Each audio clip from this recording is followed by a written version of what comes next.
नमस्कार, मैं हूं साक्षी मंगाई। सियासत का समूचा कूचा इस उक्ति से सहमत होगा कि एक आतुर बयान और एक खरे बयान के मध्य तथ्य की बारीक रेखा मौजूद होती है। इस लकीर को लांघना यानी गंभीर परिणामों को ताकना। बड़ी बात यह है कि इस मसल का असल इस्तेमाल इस समय उत्तराखंड कांग्रेस कर रही है। कांग्रेस ने भाजपा के महेंद्र भट्ट को निशाने पर ले लिया है, भट्ट के माओवादी व वामपंथी वाले बयान के लिए। अब ये बयान है क्या, महेंद्र भट्ट बोले क्या है, पहले आप ये सुन लीजिए और फिर आपको इस बयान के बाद गरमाई सियासत से तसल्ली से रूबरू करवाएंगे। बताएंगे कि भाजपा के प्रदेश अध्यक्ष के कंठ से निकले कुछ वाक्यों ने उनके साथ साथ उनकी सरकार को कांग्रेस के किन आरोपों की परिधि में लाकर खड़ा कर दिया है। पहले जोशीमठ को लेकर उनका ये बयान सुनिए। जोशीमठ क्योंकि धार्मिक क्षेत्र होने के साथ साथ सामरिक दृष्टि से महत्वपूर्ण क्षेत्र है और वहां पर जो मेरी जानकारी में है कि वामपंथी संगठन उस क्षेत्र के इस धार्मिक यात्रा को, साहसिक पर्यटन की यात्रा को प्रभावित करने का प्रयास कर रहे हैं। वहाँ की जनता के अंदर भय का वातावरण तैयार कर रहे हैं। बहुत क्लियर हो गया है कि उस आंदोलन की पृष्ठभूमि में आईसा, सीपीआई, ये इस प्रकार के राजनीतिक दल के कार्यकर्ता लगे हुए हैं। और शुरू से ही जब एक नारा लगा था भारत चीन भाई भाई, उस नारे की, क्योंकि सीमावर्ती क्षेत्र है, आखिर आप क्या दर्शाना चाहते हैं? हमारी चिंता इस बात की है कि उत्तराखंड का पर्यटन बाधित न हो। जी हां, जोशीमठ भूदसा आपदा के बाद जहां पहले ही पार्टियां एक दूसरे पर राजनीति करने का आरोप लगा रही थी, वहां अब महेंद्र भट्ट ने यह दावा करके कि जोशीमठ के मुद्दे को माओवादी ताकतें हवा देने का काम कर रही हैं, शहर में वामपंथी संगठन षड्यंत्र रच रहे हैं, स्थानीय जनता में भय का वातावरण तैयार कर रहे हैं, ये कहकर भट्ट ने एक गंभीर मामले को छेड़ दिया है। इतना ही नहीं, भट्ट का आरोप है कि जोशीमठ के आंदोलन में तक सीपीआई और आईसा के लोगों का हाथ है। देखिए, भाजपा के प्रदेश अध्यक्ष का ये बयान बड़ा इसलिए है क्योंकि जोशीमठ सामरिक महत्व का राज्य है। सीमा से जुड़े शहर को लेकर ये दावा कि वहां वामपंथी संगठन सक्रिय है, ये छोटी बात नहीं है। उनकी इस बात ने कांग्रेस को मुद्दा दे दिया है, वो भी एक तरीके से नहीं, कई तरीकों से। कैसे, समझने के लिए पहले कांग्रेस को सुनिए। अगर उनके पास साक्ष्य और सबूत हैं अपनी बात की पुष्टि के लिए, तो फिर इसको बहुत गंभीर माना जाना चाहिए और इस पर कार्रवाई अभी तक सरकार ने क्यों नहीं की, ये एक बड़ा सवाल है। और अगर उनके पास सबूत नहीं हैं और उन्होंने हल्के अंदाज में ये बात कही है, तो फिर ये बहुत ही निंदनीय बयान है, क्योंकि उत्तराखंड की शांतपूर्ण वादियों में सौहार्दपूर्ण तरीके से रहने वाले उत्तराखंड वासियों के बीच में जहर घोलने जैसा ये बयान है और उन्हें सार्वजनिक तौर पर अपने बयान के लिए माफ़ी मांगनी चाहिए। तो कुछ ऐसे आरोप है कांग्रेस के महेंद्र भट्ट पर, उत्तराखंड सरकार पर। कांग्रेस की प्रवक्ता गरिमा दसोनी को ध्यान से सुनेंगे तो महेंद्र भट्ट के बयान को दोनों ओर से घेरा गया है। पहला आरोप लगाया है कि अगर महेंद्र भट्ट के वामपंथी वाले बयान में कोई सच्चाई है, उनके पास कोई साक्ष्य है, तो फिर यह सरकार का सीधा फेलियर है, क्योंकि सामरिक महत्व वाले राज्य में इस प्रकार की सक्रियता पूरे देश को संकट में डाल सकती है। इससे पहले उन्होंने ये भी कहा था कि अगर ये दावा सच है तो अब तक कोई गिरफ्तारी क्यों नहीं की गई, कार्रवाई क्यों नहीं हुई अब तक।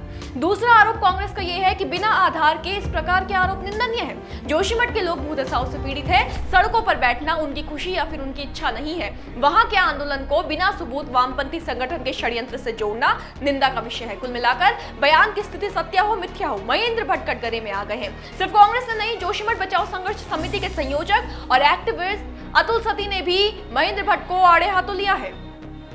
और हम लोगों को चीनी एजेंट या माओवादी बताया जाना इस पूरी जोशीमठ क्षेत्र की जनता का अपमान है। आज से 3 दिन पहले 27 तारीख को पूरे जोशीमठ क्षेत्र की जनता हजारों की संख्या में सड़क पर उतरी जोशीमठ को बचाने के लिए। एक तरफ जोशीमठ की जनता जोशीमठ को बचाने के लिए, अपने मुआवजे पुनर्वास के लिए लगातार बर्फ में, धूप में जुलूस प्रदर्शन कर रही है, और दूसरी तरफ महेंद्र भट्ट जो है इस जनता को माओवादी, चीनी एजेंट और चीन का आदमी बता रहे हैं।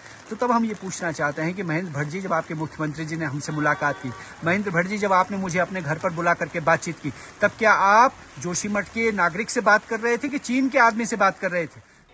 जी हां, एक्टिविस्ट अतुल सती के मुताबिक महेंद्र भट्ट का ये बयान जोशीमठ की उस जनता का अपमान है जो राहत के लिए और शहर को बचाने के लिए सड़कों पर दिन रात संघर्ष कर रही है। तकलीफ से जूझ रहे लोगों को या फिर आपदा देख रहे शहर को वामपंथी षड्यंत्र से जोड़ना एक प्रकार से अपमान करना है। अतुल सती के ये भी कहा है कि अगर महेंद्र भट्ट माफी नहीं मांगते हैं तो जोशीमठ में उनका विरोध जरूर होगा। हालांकि भारतीय जनता पार्टी अपने प्रदेश अध्यक्ष के बयान को फिर भी समर्थन देते हुए नजर आई है।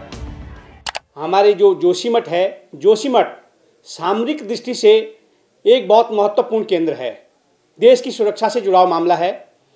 दूसरा, उत्तराखंड में पर्यटन और चार धाम यात्रा उत्तराखंड राज्य की आर्थिकी दृष्टि से रीढ़ मानी जाती है और इस चार धाम यात्रा और पर्यटन की दृष्टि से जोशीमठ का बहुत महत्वपूर्ण स्थान है।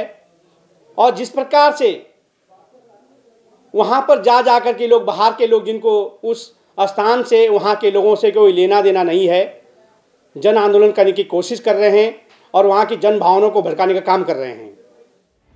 तो जैसा कि आपने बीजेपी के प्रदेश मीडिया प्रभारी को सुना, उन्होंने भी वही बात दोहराई है जो प्रदेश अध्यक्ष ने कही, यानी कि बाहर से आए लोग जोशीमठ के आम लोगों को भड़काने का प्रयास कर रहे हैं। एक तरीके से महेंद्र भट्ट के बयान के बाद शुरू हुई बहस से कांग्रेस और भाजपा आमने सामने आ गई है। इधर कांग्रेस मांग कर रही है कि महेंद्र भट्ट ने यदि बिना तथ्य यूं ही हल्का बयान दे दिया तो माफी मांगे। उधर भाजपा का कहना है कि वो कांग्रेस है जिसे जोशीमठ को बदनाम करने के लिए माफी मांगनी चाहिए।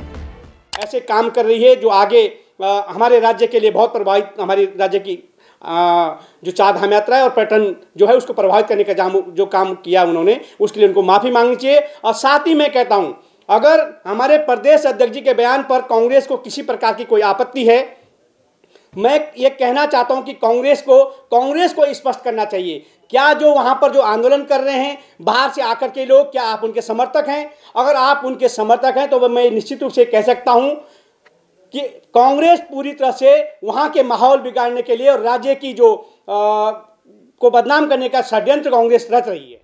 तो कांग्रेस ये बताए कि जोशीमठ में आंदोलन कर रहे बाहर से आए लोगों का क्या विपक्ष समर्थन करता है। एक प्रकार से महेंद्र भट्ट के बयान से प्रदेश की राजनीति में तूफान आ गया है। आरोप प्रत्यारोप का दौर राज्य में शुरू हो गया है। कांग्रेस का आरोप है, सवाल है कि महेंद्र भट्ट ने अपनी ही सरकार को कटघरे में खड़ा कर दिया है। ये देश की सुरक्षा से जुड़ा मामला है, सरकार इस पर अब तक मौन क्यों है? ये सवाल बेहद बड़ा है, बेहद अहम है। देखना यह है कि सरकार इसका जवाब किस प्रकार देगी और देगी क्या। हलचल पर हमारी नजर है, जवाब लेकर, अपडेट लेकर फिर हाजिर होंगे। बने रहे देवभूमि इंसाइडर के साथ। आज ही डाउनलोड करें देवभूमि इंसाइडर।